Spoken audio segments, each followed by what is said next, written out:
آنی را گیرند و آتش زنند، مثل پدرسگ جونز که ملعونی خیش را یک بار دیگر اعلان کرد و به تمام بنی بشر نشان داد که کتاب سوز کیها بودند. ببینه یهودی ها طعنه میزدن مسلمان ها را که مسلمان ها کتاب سوزند، مسلمان ها گویا کتاب های زردشتیان و دیگران را آتش زدیان، در صورتی که قسم به خدا یک دروغ محض است، دروغ محض بر تاریخ است. امروز حقیقت حال عیان است که کتاب سوز کیها هستند. اما این کتاب عادی نیست، این کتاب بشری نیست، این کتاب خداست. این کتاب است که از دشمنان خود قصاص میگیرد، هم در دنیا و هم در آخرت. سبحان الله. کار به درجه رسیده است که مثل یک احمق وحشی، مثل یک ابله یک کتاب را آتش بزنی. با آتش زدن کتاب این پدرسگ و این پدرسگ ها فقط عاجزی خود، بیچارگی خود، حماقت خود، رذالت خود را از برای بنی بشر نشان دادند. خلاص ای سگی طاعن تو او میکنی، طعن قرآن را برون شو میکنی. این نه آن شعر است که از وی جام بری، ریاضی پنجه قهری او ایمان بری. از چنگ این قرآن تو نجات نمیوی پدرسگ.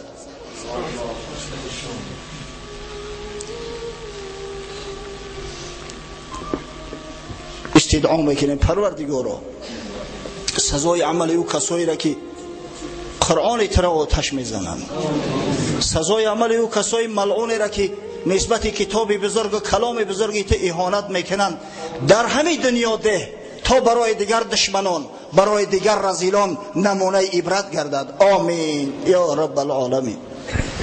برای آنکه انا همین کتاب ما صاحب شویم، صاحب همین کتاب بزرگ باشیم، صاحب عقیده باشیم که کمری دشمنان را شکست و در آینده هم شکند. محمد صلی الله علیه و سلم چه رنج عذاب های را به تحمل نگشت.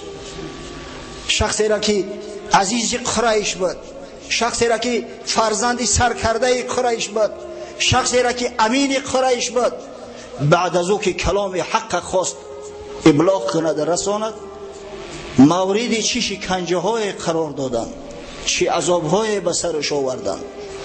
ما گفتیم که سال دهم هجرت، سال دهم بعثت ببخشید از جانب پیغمبر صلی الله علیه و سلم عام الحزن یاد می شود. عام الحزن گفت حضرت، زیرا در این سال پشتیبان پیغمبر صلی الله علیه و سلم ابو طالب عمکش از دنیا گذشت.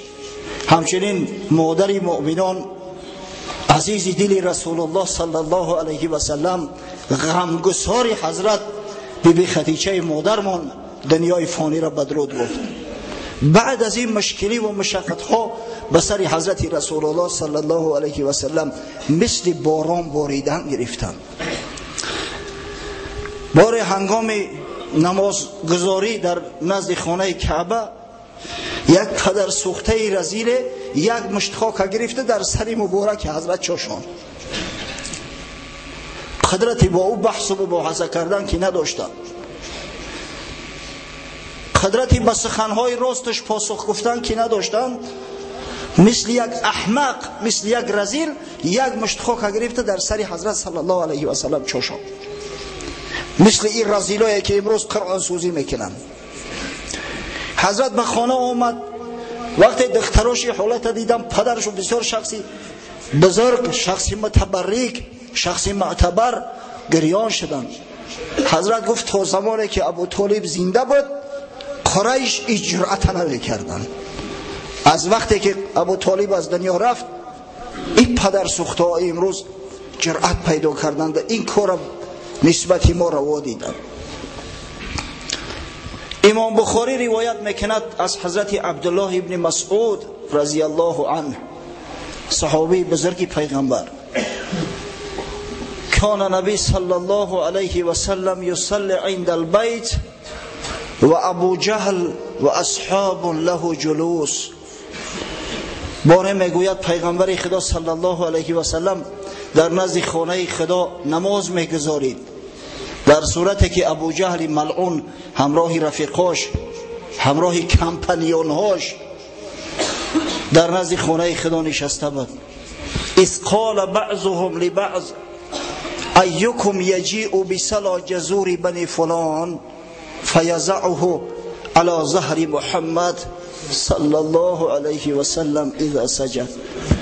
یک نفری از بین قوم شارحا میگویند که اون ملعون ابو جهل بود. گفت کدام غیرت دارید، کدام جرأت دارید فلان شخص شتر کشته است، همون شخصی با جرأت ترین تون روید و زهدان شتره. در بعضی روایات ترجمه میکنن شکمبه، اما درسترش این صلا به معنای زهدان میشه و بچدان. همون شتره گیرد بیارده در وقتی که محمد صلی الله علیه و سلم سجده میکند، همون زهدان در پشت مبارک گذارد تا اینکه مسخرش کنیم، طعنش بزنیم. فانبعث اشقى القوم، بدبخترین ملعونترین شون از بینشون قایم شد. این شخص عقبه ابن ابی معیط بود، همسایه رسول الله صلی الله علیه و سلم. فجاء به فنظر حتی اذا سجد رسول الله صلی الله علیه و سلم وضعه علی ظهره. آمد بدگهر همون زهدان شتر در دست و منتظر ایستاد. وقتی که حضرت رسول الله صلی الله علیه و سلم پیشانی مبارک به سجده گذاشت، آورد همون زهدان به نجاست آلوده را در پشت حضرت گذاشت.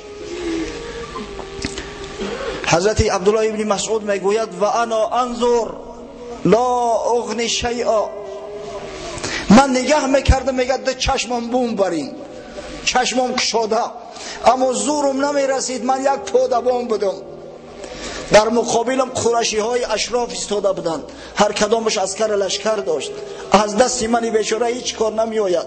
بعد به علم میگه لو کان لی منع، ای کاش که منم در پهلوم سه چهار رفیق میشید، سه چهار مسلمان میشید که ما این پدر سوخته را نمیگذاشتیم که این عملی رذیلانه را بر ضد حبیب خدا محمد صلی الله علیه و سلم انجام دهد.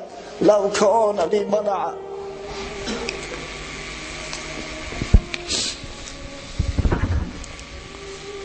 فجعلوا يضحكون ويحيل بعضهم على بعض. بعد به خنده زدن، به مسخره بازی در آمدن، همدیگر را با نخته میکردن که نگاه کن در پشت حبیب خدا، در پشت شخصی که میگوید من فرستاده خدا هستم، یک شکمبه بوین شتر گذاشته از دستش هیچ کار نمیآید.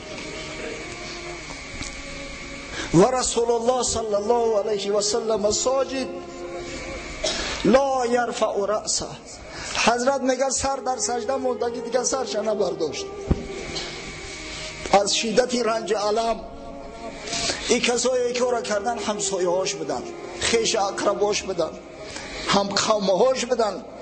این پدر سوخت و رفتاری پیغمبر صلی الله علیه و سلم میدونستن، اخلاق حمیدش هم میدونستن، اما دست به همین رذالت فقط به خاطر حق خوی حضرت زده بودن.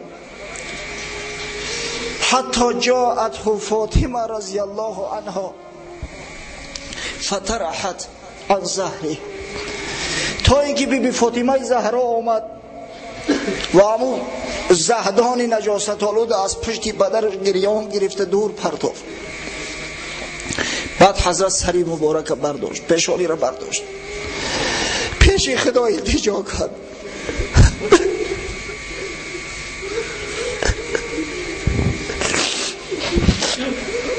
اللهم علیک بقریش، پروردگارا گفت قریش خودت سرشته کن که زوری من نمیرسد.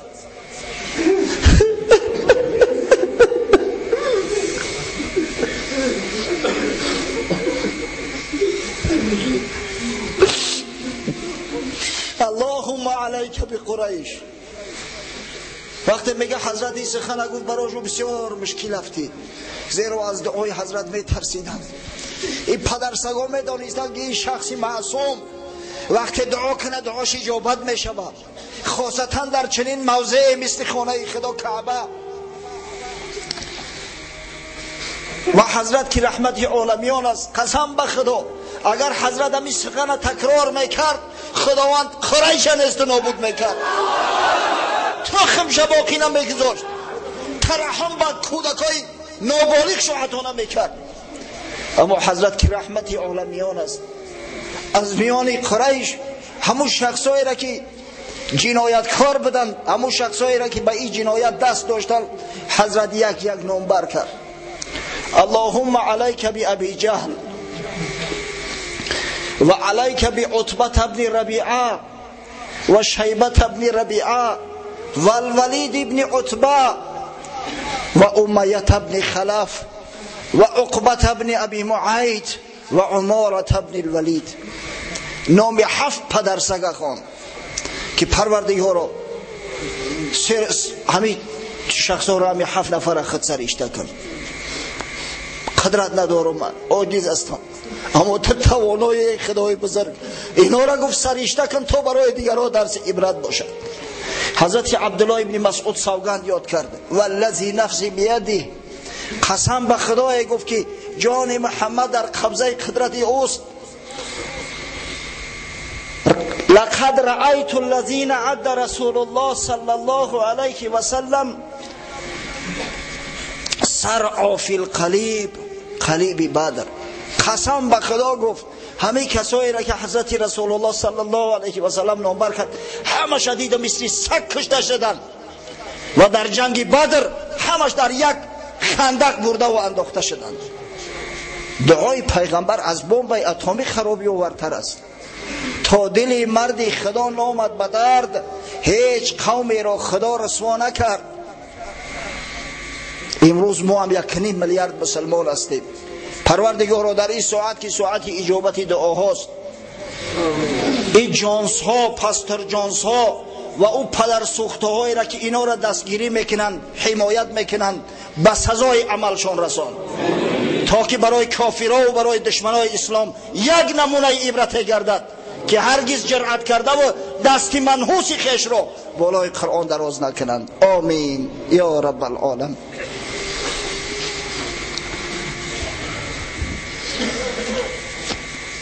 بسیار یک احوالی مشکل به سر مسلمان ها آمد. چه جای حضرت رسول الله صلی الله علیه و سلم، تمام مسلمان ها در این سال حزن به مشکلی ها و مشقت ها گرفتار شدند، دیگر روی خاطر کسی نمیکردند. بار حضرت صلی الله علیه و سلم در نزد کعبه بود. عقبه ابن ابی معیط از گریبانش گرفت، به حد سخت فشرد که قریب که چشماش از کاسخانه چشمش خارج میشد. احاطش کرده بودند، دشنام حقارتش میدادند. یار غارش ابوبکر صدیق وقتی یه حالت دید خچه در بین ازدحام پرتاف گریان، گفت اتقتلون رجلا یقول لا اله الا الله یا ربی الله. آیا شما مردی را میکشید که بیچاره فقط گناهش همی است که میگن نیست معبودی بر حق مگر الله؟ آیا شما دستی تعرض بر مقابل شخص دراز میکنید که میگه پروردگاری من الله است، برای همین گناه شما میخواهی ای را بکشید؟ حضرت رها کردن حضرت ابوبکر زیر لگد قرار دادن. همین پدرسگ عتبه ابن ربیعه در پاش کفش های مقدار داشت، در روی صدیق به حد فرو کوفت که دیگر رو به هم دیگر یک جایه شد، دیگر بینی در چهره میگه نمودار نبود نمیتافت، به حد زدنش که گمان کردن مرد است، همونجا ترکش کردن در رفتن. هم قومهاش از بنی تیم وقتی آگاه شدن نیم مرده بود کشان گرفتن به خانه آوردنش، هوش نداشت. در اطرافش مردم نشستن منتظر که آیا چشمش باز میکرده باشه یا نه. در حالتی کام بود، ناخواست چشماش باز کرد. گفت رسول الله صلی الله علیه و سلم چه حال دارد؟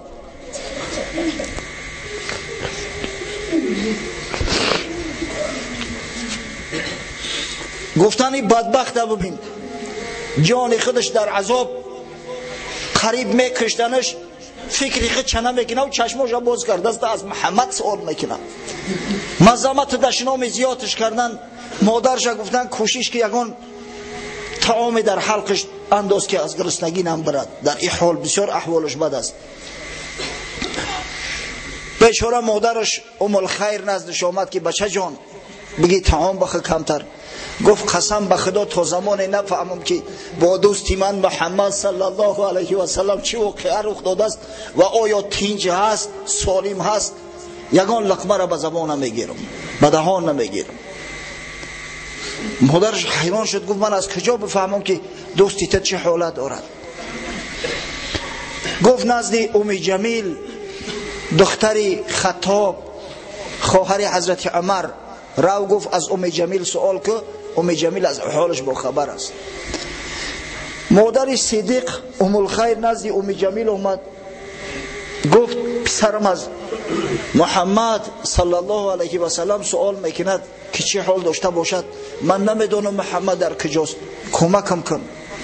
بیچاره مسلمان‌ها بسیار حالی زار داشتند، میترسیدند که مبادا خبرکشی نکنند جای پیغمبر صلی الله علیه و سلم به دشمنان گفته نشود. گفت من نه محمد میشناسم نه ابوبکر، اما گفت اگر بخواهی نزد پسرت میروم احوالش جویا میشه. دیگه از دست مادر چی می اومد؟ گفت بیا رفتیم. همراهش گرفت آوردش اومد نزد ابوبکر صدیق. وقتی حال زار صدیق دید رون یک گوشتی بخون آلوده همه به هم دیگر آمیخته چشم محکم. گفت لعنتی خدا بر شخصایی که نسبتی تا این ظلم ستم روا دیدن. خدا لعنت چون کنه، خداوند به سزای عمل برسانه چون. اما حضرت صدیق یک نوع همون سوالی خودش تکرار میکرد که محمد صلی الله علیه و سلم چه حال داره. ام جمیل که زنی مسلمان بود آیسته به چشمکش زد، اشارش کرد که آخه مادرت اویجا است. گفت از این خواتیر نشو، مادری من سیر اسرار را باز نمیکند. ام جمیل گفت حضرت صلی الله علیه و سلم تینج از خوب است، احوالش خوب است و در خانه ارقم ابن ابی ارقم است، همراهی برادرای مسلمان که به دفاعش کمر بستند.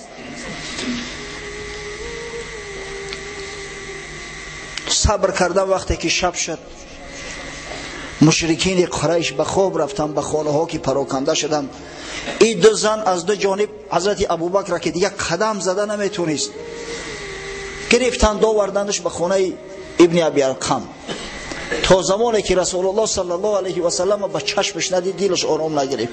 گفت یا رسول الله قسم به خدا جان من یا نقدی محقر است، هیچی نیست.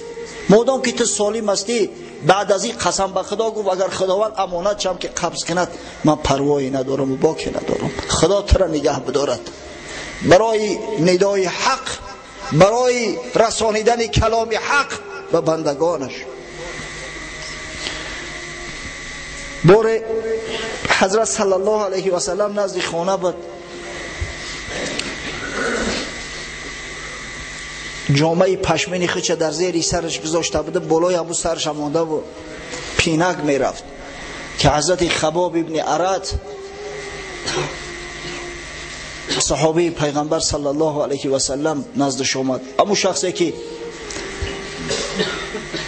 یکی از سببگاران اسلام آوردن حضرت عمر شده بود، یادتون است خباب ابن ارت که سوره طه را در ورقی نوشته و در نزد فاطمه و شوهرش در نزد خواهر حضرت عمر تلاوت میکرد، اونا را تعلیم میداد. همین خباب ابن ارت نزد حضرت آمد. گفت یا رسول الله چرا دعا نمیکنی که خداوند این جور و این ظلم ها را ای سر بدور کند؟ این چه حالی زور است، دیگر نفس کشیده نمیتونیم، دیگر سرمون برداشته نمیتونیم از جور ظلم ستمی که کفار نسبت ما روا میدارند. و تو حبیب خدا هستی، تو دعا کن، دعای تو مستجاب است پیش پروردگار. حضرت میگه رخساره را برداشت، از همون جامعه پشمین در روی مبارک سرخی های همون موی که در زیر رخسارش اومده بود نمودار بود. گفت یا خباب مؤمنانی که پیش از شما بدن بعضی های اونها را دشمنان خدا با شانه های آهنین گوشت عصبهاشون از استخواناشون میکندن میگرفتن، اما صبر میکردن. حالی شما حال تو به این نرسید از کو؟ چرا شما عجله میکنید؟ چرا اینقدر در ترس تهلکه افتیدید؟ همیشه دوستای خدا در عذابند، همیشه در مشقت هستند. این برای تعلیم شماست، این برای آن است که شما آبتا بیابید، مستحکم باشید. دشمن هیچ وقت سر تسیله نمیکنه، دشمن همیشه به مقابلت عمل میکند، اما شما باید مستحکم قوی باشید که وقتی که دولت اسلامی صاحب دولت شدید توانید که دشمنی و تعرض دشمنای اسلام برگردانده توانید. دوستای خدا را با شانه های آهنین عصب و گوشت ها را از استخوان هاشون میکندن، جدا میکردن، اما صبر میکردن، شکر خدا میکردن. شما عجله نکنید. واقعا شما یک تاریخ ببینید، حتی اگر تاریخ پیغمبران را یک چشم باندازیم، کدام پیغمبر در راحت مسرت بود؟ همه در عذاب، همه در شکنجه، همه بر ضد شد دشمنای خدا تجمع کرده و مبارزه میبرند. یگان پیغمبر خدا در راحت نبود. حضرت شیخ عطار بیان میکند پیشوایانی که رهبین آمدند، گاه و بیگاه از پی دین آمدند، جان خود را در ره دین باختند، قول حق را در جهان افراختند. این پیشواهایی که خدای تعالی بعضا به پیغمبری مبعوث کرد، دوستای خدا، اولیاء الله، خادمای شریعت غرا، هر کسی که در تاریخ آمده از جان فدایی ها کردند، عذاب ها کشیدند، برای کلمه حق به مردم رسانیدند. در نگر اول که با آدم چی شد؟ عمرها بر وی در آن ماتم چی شد؟ آدم علیه السلام که در زمان او یگان مشرک نبود، چقدر عذاب ها کشید. مدت 1000 سال توبه کرده است پیش خدا، التجا کرده است، پروردگارا ظلم کردم در جانم، خداوندو اگر رحمت مغفرت نکنی من مثل شیطان از زمره زیانکارا و دوزخی ها میشم. چقدر ماتم کشید، چقدر عذاب کشید آدم علیه السلام. این دنیا داری آسایش و داری کیف صفا نیست، داری مشقت است. بینگر آخر نوح را غرقاب کار، تا چه برد از کافران سال 1000. حضرت نوح علیه السلام چه عذاب و مشقت ها کشید؟ 950 سال قوم خود به سوی خدا دعوت کرده است، میگفتن دیوانه است، عذابش میدادن. فرزندی خودش از بحرش گذشت، زنی خودش از بحرش گذشت. باز ابراهیم را بین دیل شده، منجنیق آتشش منزل شده. حضرت ابراهیم ببینه، پدر ملت موحد راحت داشت. خلیل نبود که در منجنیق گذاشته و در داخل آتش انداختنش، به همه همینا صبر کرد. باز اسماعیل را بین سوگوار، کفش او قربان شده در راه یار. حضرت اسماعیل ببینه، در طفولیتش خداوند امتحانش کرد، گفت پدر جان وقتی که مرا میکشی البته که تو به حکم خدا عمل میکنی، چشمامو ببند تا اینکه به غضب بر رویت نظر ناندازم، دستامو ببند تا مبادا یگان حرکتی ناجایی نکنم که دست در بدنت بخوره و مستحق آتش جهنم بگردم. باز بر یعقوب پیغمبر نگر، چشم کرده در سر کار پسر. حضرت یعقوب کو عذابا شدیده، کینای یوسف اکثر تماشا کرده، چی عذابا کشید. موی سفید بیچاره چی رنجهای برد، یک امر را به گریه و به نوحه گذروند است، اخیر الامر چشماش نابینا شد. باز یوسف را نگر کز داوری، بندگی و چاه و زندان بر سری.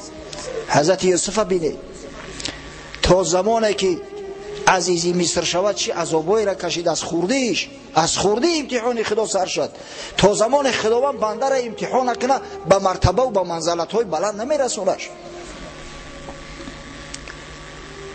باز یونس را نگر سرگشته راه، آمده از مه به ماهی چندگاه. قصه حضرت یونس میدونی که مدت 40 روز در شکم ماهی بود و 40 روز تمام فقط ذکر خدا را کرده است، یاد خدا را کرده است. باز موسی را نگر ز آغاز عهد، دایه فرعون شده تابوت مهد. حضرت موسی را ببینه که چه عذابایی کشید، چه رنجهای کشید، یک ملت را نجات داد و عاقبت الامر از همون ملت چه ناشکری های را دید. باز داوود زیرهگر را نگر، موم کرده آهن از تف جگر. قصه حضرت داوود از یاد شنیده ای؟ متاسفانه ما امکان نداریم در این 1 ساعت که مفصلتر در این موضوع صحبت کنیم، اما شما الحمدلله آگاه هستید، میدونید.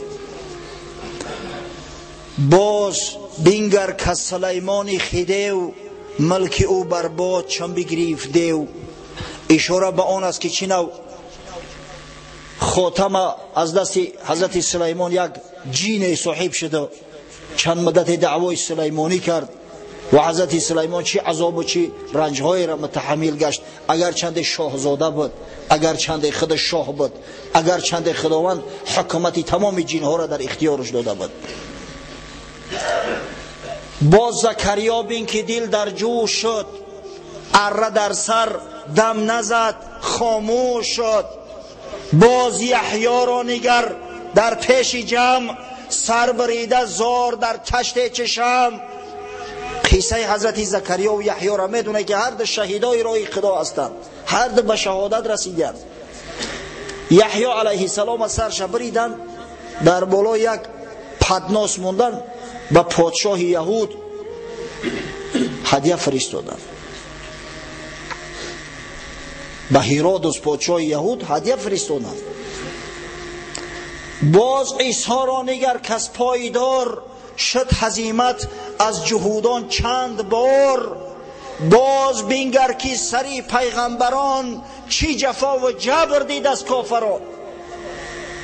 حضرت عیسی چی عذابایی کشید، حضرت محمد صلی الله علیه و سلم که از بحر یک قطره من برای شما بیان کرده استم چی عذابایی را متحمل گشتند. تو گمان داری که این آسان بود؟ بلکه کمتر چیز ترک جان بود. این کاری آسان نیست. اگر این اسلام یک راهی منفرش میشید و در جیب سوار جلک فسانه همیتا تکیده برخورده میگشتی، همه دعوای پیشوایی میکرد. اما چنین نیست. مشقت ها داره، عذاب ها داره، از خود گذشتگی ها داره، زیرا مسئولیت طرف فراد نمیگذاره. قصه کوتاه، حضرت صلی الله علیه و سلم عذاب های زیادی را متحمل گشت. عاقبت الامر امید کن دیگه. امید چه از قریش کن که قریشی ها ایمان نمیارن. از این خاطر حضرت صلی الله علیه و سلم در ماهای حج که میشد به قبیله ها میگشت، نزد قبیله ها میرفت، با اونا سوال و جواب میکرد، تبلیغ دعوتشون میکرد، اما کار بسیار به سستی میرفت. حضرت صلی الله علیه و سلم پیش خود نقشه کشید، گفت به طائف میروم. طائف یک شهر بسیار آبادان و زیباست، در 70-80 کیلومتری مکه و بسیار آبادان است، از بس که آبش فراوان است، جای میوه است. همین انگور طائفی که میگیم اصلش همونجا است. تا به امروز هم میوهاش بسیار شیرینن و طائف مکان استراحتی سرورای قریش بود. اکثر اشراف قریش در طائف زمینها داشتند، باغها داشتند، ایلاق شو بود، جای استراحت. چی بگیم ما که امروز؟ بله، همون دچه ها شدن، همونجا موجود بود.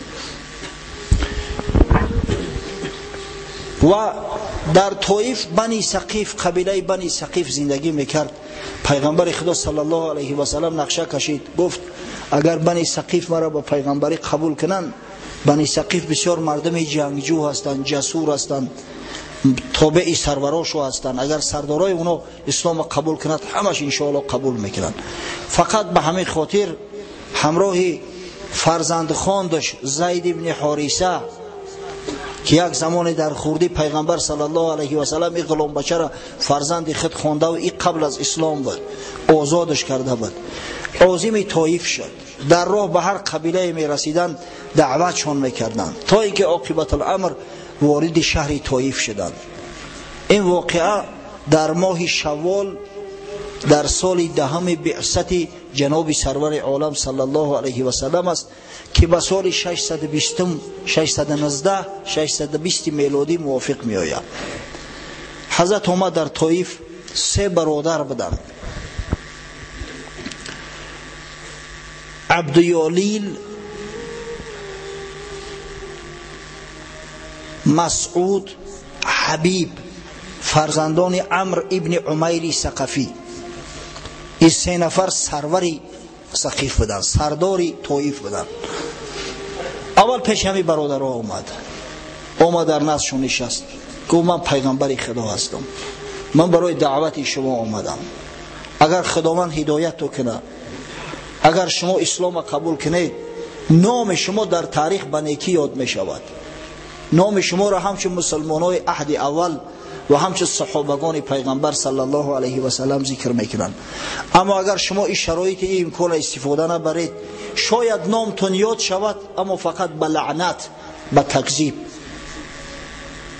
عبدیالیل بدبخت گفت اگر که خداوند ترا پیغمبر کرده باشه، پس چرا پرده های خانه کعبه را به دست خودش درست نمیکنه؟ پس چرا قرشی ها میکشنش؟ پدرسگ مسعودش گفت دیگر آدم یافت نشد که ترا پیغمبر گذاشتند.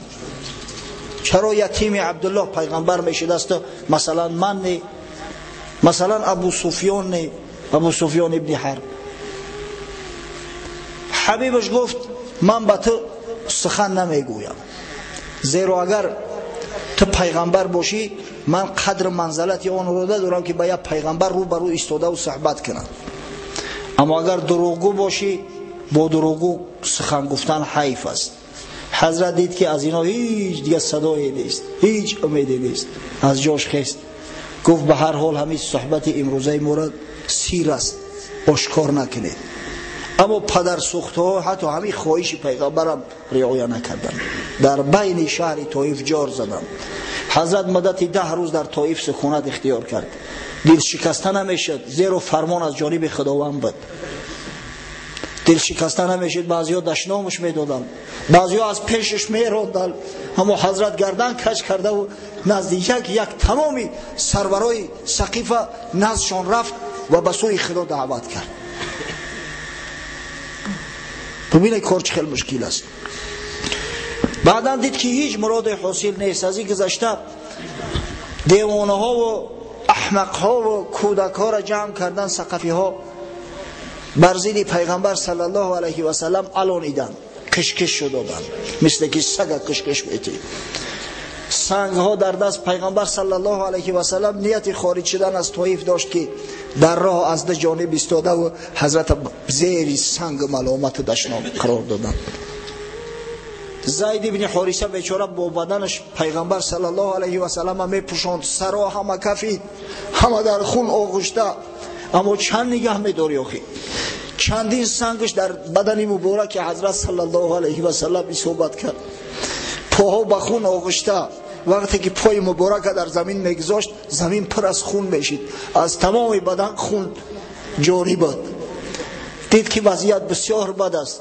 در راه یک باغی بود، از دست این ظالما و این جاهلا و احمقها حضرت همراه زید بن حارثه پسرخواندش داخل باغ شدند.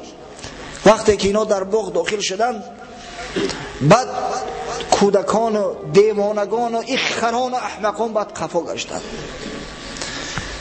در باغ حضرت به تنه دیوال تکیه کرد و دعای معروفی خچه کرد، دعایی را که انشاءالله هر یک مسلمان اگر در مشکلی به افتاد همین دعا را بکند، خداوند براش کشایش عطا میکند.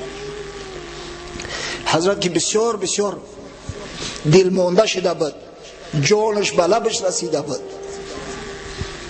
تکیه به دیوال به سوی خدا مراجعت کرد. گفت اللهم الیک اشکو ضعف قوتی. پروردگارا من به تو شکایت میکنم. گفت خدایا، گفت شکایت دارم از ضعف قوت، از بی قوتی به تو شکایت میکنم.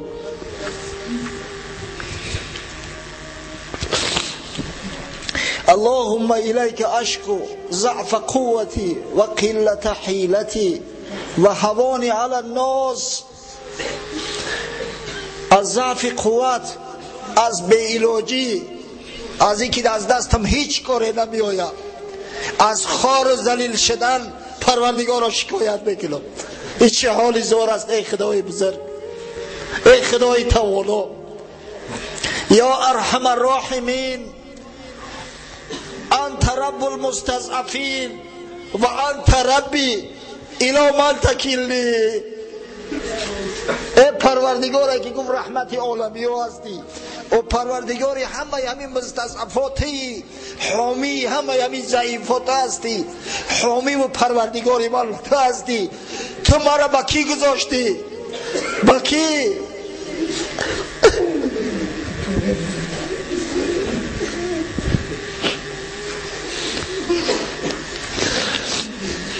ایلا بعید یتجهمونی. تو مرا به همه آدم دوری سنگدیلی احمقی که وقتی مرا میبینه کاش قوق در هم میکشه، دشنام حقارت میگیره، تو به همه مرا واگذاشتی. ام ایلا عدوین،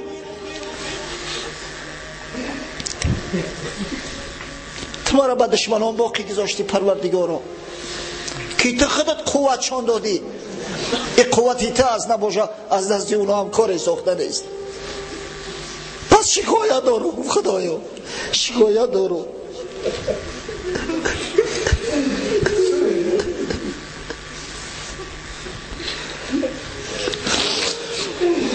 اما پیغمبر خدا است. پیغمبرها از حکم خدا آگاهند. پیغمبرها عاشق هم غضب خدا هستند، هم عاشق لطف خدا. پیغمبرها تمام امتحانا را جوان مردانه متحمل می شوند. گفت این لم یکن بک علی غضب فلا ابالی. با وجود این گفت پروردگارا، اگر من بدانم که تو نسبتی من غضب نداری، اگر تو نسبتی من غضب نمیکنی، من پروای این جور و ظلمی دشمنان را ندارم. همه امیدم به تو است. ولکن عافیتک هی اوسع لی. اما من امید عافیتی تو را دارم پروردگارا. من امید دارم که تو در پهلوی من شیر مردا را بس کنی، تو از اسلام و از من پشتیبانی کنن، تو نگذارن که هر یک خیره سر، هر یک عاقی پدر، هر یک پدر لعنت دیوانه نسبت من ظلم روا ببیند و همه در دست تو پروردگارا. ولکن عافیتک هی اوسع لی.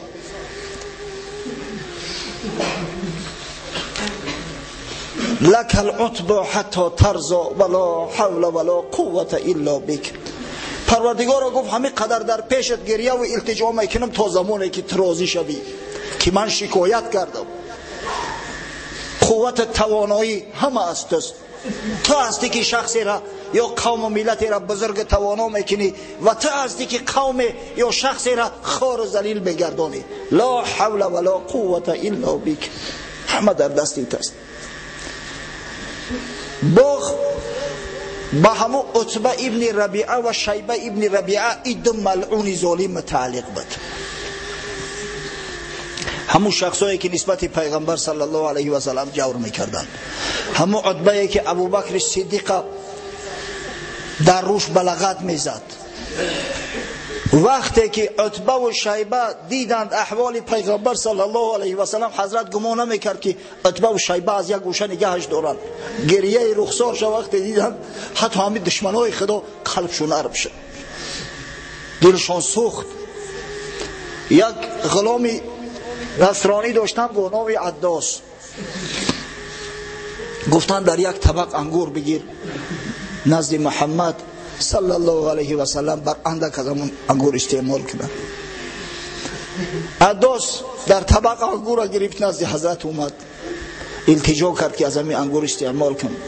حضرت گفت بسم الله الرحمن الرحیم و یک دانه انگور کنده در دهنش انداخت.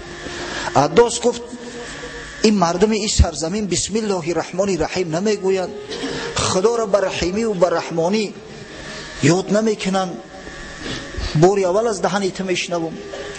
حضرت صلی الله علیه و سلم گفت تو از کجا هستی، از کدام شهر هستی؟ گفت اصلی من از شهری نینواست. نینوا. گفت از شهری یونس ابن متا، مردی صالح پیغمبر خدا. تو گفت همشهری یونس هستی، حضرت یونس هستی؟ گفت تو یونس از کجا میدونی؟ این عرب ها نمیشناسن یونس ها. گفت یونس برادری من است، چه خیلی ندانمش. یونس هم مثل من پیغمبر خدا است. یونس هم قوم خودش دعوت کرده، عذاب و مشقت کشید، امروز همین بلا به سر من اومده است. عداس وقت این سخن گفت از پیغمبر شنید، در پاهای حضرت افتید، پاهاش را بوسه میکرد، همون پاهایی که به خون آلوده بودن. دستای حضرت در سر چشماش میبولید. عتبه وقت دید به شیبه برادرش گفت که این غلامی طرف فریفته کرد، این ساحر است، غلامی طرف فریفته کرد. وقتی که عداس پس گشت گفتن چیت گفت به تو چرا دست پای او را بوسه کردی؟ گفت ای خواجه این شخص بزرگترین بنده خداست، صالحترین شخصی روی زمین است، شما نمیدونه که این چی کسی. این با من قصه های کرد، از اخبار مرا با خبر ساخت که بغیر از پیغمبرها کسی نمیدونه. از همون قصه ها ما را آگاه کرد. و حضرت صلی الله علیه و سلم از با خارج شد، عظیم مکه مکرمه در راه می اومد، بسیار محزون، بسیار غمگین، دلش دیگه از همه مانده است، دیگه دست دل به دعوت پیش نمی رود. حتی امام بخاری روایت میکند که حضرت صلی الله علیه و سلم بار سوال شد، سوال کننده مادر مو بی عایشه است. مادر مو گفت یا رسول الله هل اتا علیک یوم کان اشد من یوم احد؟ ای حبیب خدا، گفت آیا با سرت یگان بلای آمده است که از روز احد دیده برای تو مشکل تر باشد؟ جنگ احد که همه شما میدونه الحمدلله. جنگ احد جنگی که بین مسلمانان مدینه با مشرکان مکه شده بود و در این جنگ پیغمبر صلی الله علیه و سلم 70 نفر از دوستا، خویش اقربا، برادرای همسنگری خچه از دست داده بود. بیبی عایشه مادرمون میگوید که آیا از همین احد برای تو مشکلتر و دردناکتر یگان روز گذشته است؟ حضرت صلی الله علیه و سلم گفت یا عایشه لقد لقیت من قومک ما لقیت. من از قوم تو، گفت ای عایشه، عذابهای زیاد دیدم، اما شدیدترین عذابی که من از این قوم دیدم همون روز عقبه بود که وقتی نزدی او سه برادر ثقفی رفتم، نزدی عبدیالیل، نزدی مسعود و نزدی حبیب، و مرا قبول نکردند.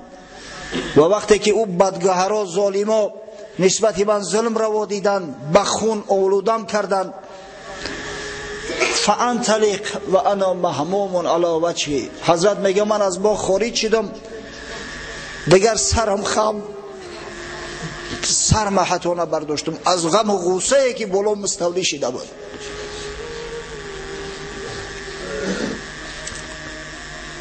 تا اینکه با قرن ثعالب رسیدم. این قرن ثعالب نام یک موضع است، امروز با نام قرن المنازل یاد می شود. یکی از همون میقات هایی هست که از همونجا او طرف دیگر احرام می بندن مردم. قرن المنازل در همون موضع اومده، میگه سر برداشتم که در بالای سرم یک ابر، فاذا انا بس بسحابه قد اظلتنی، ابر بالای سرم سایه کرده است. حیران شدم، میگه تمام راه از سقیف تا نخله خداوند امر کرده است ملائکه ها را ابر آوردیان در بالای سر پیغمبر صلی الله علیه و سلم که حبیب خدا در زیر آفتاب تفسان عذاب نکشد. حضرت همین قدر میگه غم اندوه داشتم که سرم از زمین نبرداشتم، حتی متوجه نشدم که در بالای سرم ابر است. در شوال، در نیمه تابستان، در گرمی تفسان، در حجاز که در یک سال یک بار یا دو بار آیا باران میبارد یا نه، ابر اومده است بالای سر پیغمبر. حضرت میگه فاذا نظرت فإن فيها جبرئیل علیه السلام. وقتی خشرو دقت کردم، میگه نگاه کردم، حضرت جبرئیل علیه السلام از پشتی ابر نمودار شد. فنادانی فقال ان الله قد سمع قول قومك لك و ما ردوا عليك. حضرت جبرئیل میگه صدام کرد، گفت ای حبیبی خدا تو محزون نشو، تو تنها نیستی. خداوند همه او جبر و او رذیلی های کردن همه او را دید، همه سخنهای قبیحی که در حق تو گفتن خداوند همه را نسبت خود قبول کرد. و قد بعث الیک ملک الجبال لتأمره بما شئت فیهم. ملائکه که ها را نزد تو فرستاد، ملائکه را که ها در اختیارش هستند، هر امری که کنی اجرا میکنه. تو شکایت کردی که من کسی ندارم، شکایت کردی که کسی از من پشتیبانی نمیکنه، خداوند عرض دادی ترا شنید، شکایت ترا قبول کرد. یک ملائکه بزرگ شکی تمامی که ها در اختیارش هستند با خدمت تو فرستاده است. هر امری میکنی گفت مرحمت. حضرت میگه ملائکه صدام کرد، سلام داد، گفت یا محمد صلی الله علیه و سلم هذا فيما شئت او ذلك فيما شئت ان شئت ان اطبق عليهم الاخشبين. گفت ای حبیب خدا، ای محمد صلی الله علیه و سلم، من در خدمت تو هم چی میفرمایی؟ قسم به خدا گفت اگر روزی بخواهی همین دو کوهی که از دو طرف مکه را احاطه کرده است، یکی با نام ابو قبیس و دیگر قایقیان، در بالای سری مشرکا همش پخش میکنم، یگان نفرش زنده نمیبونم، فقط تو امر کن. اما این سخن بر رحمت عالمیان نگرانده شده بود. پیغمبری که وحی به خداست، با پیغمبری که خداوند گفت که و ما ارسلناک الا رحمتا للعالمین، ای محمد ما ترا برای رحمت عالمیان فرستادیم. آیا رحمت عالمیان روا میبینه که کودکای بیگناه در زیر سنگ در زیر کوه هلاک شوند؟ هرگز نه. حضرت گفت بل ارجو ان یخرج الله من اصلابهم من یعبد الله وحده ولا یشرک به شیئا.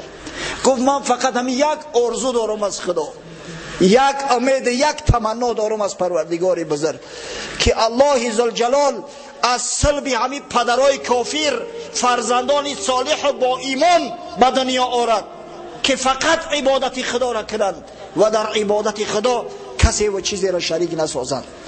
و الحمدلله و المنه دعای رسول الله صلی الله علیه و سلم پیش خدا مستجاب شد و از صلب این کافرها جوان مردای پیدا شدند که امروز افتخار اسلام هستند، افتخار تاریخ بشر هستند.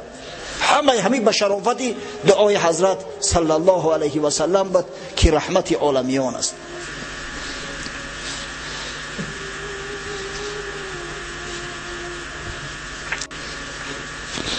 حضرت بین قبیله ها دعوت میکرد، صحبت میکرد، اما افسوس و صد افسوس که اکثر سخنهاش از یک گوش داخل میشده، از گوش دیگر خارج.